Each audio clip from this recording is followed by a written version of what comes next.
41व्या वर्षी एका प्रसिद्ध टीव्ही अभिनेत्रीने जुळ्या बाळांना जन्म दिल्याची बातमी समोर येत आहे। ही अभिनेत्री म्हणजेच हिंदी टेलिव्हिजन विश्वातील प्रसिद्ध अभिनेत्री दिव्यांका त्रिपाठी आहे।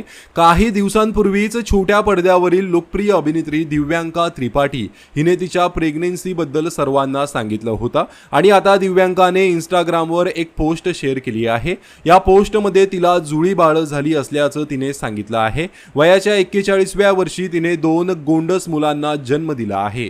दिव्यांका त्रिपाठी आणि विवेक दहिया लग्नाच्या 10 वर्षांनी आई बाबा झाले आहेत। त्यांच्या घरी 2 जुळी मुलं झाल्याचं ऐकून त्यांच्या चाहत्यांमध्ये आनंदाचं वातावरण निर्माण झालं आहे। ही पोस्ट शेअर करताना अभिनेत्रीने लिहिलंय, अखेर प्रतीक्षा संपली, द बॉईज आले आहेत आणि आयुष्य आता आमच्या कल्पनेपेक्षाही अधिक सुंदर वाटत आहे। माझे करण अर्जुन आले। या अद्भुत आणि नव्या प्रवासाची सुरुवात करत असताना आम्हाला तुमच्या सर्वांच्या प्रेमाची आणि आशीर्वादाची गरज आहे, अशी पोस्ट अभिनेत्री दिव्यांका त्रिपाठीने शेअर केली आहे। त्यामुळे तिच्या या पोस्टवर कलाकारांसह अनेक चाहत्यांनी देखील शुभेच्छांचा वर्षाव केला आहे।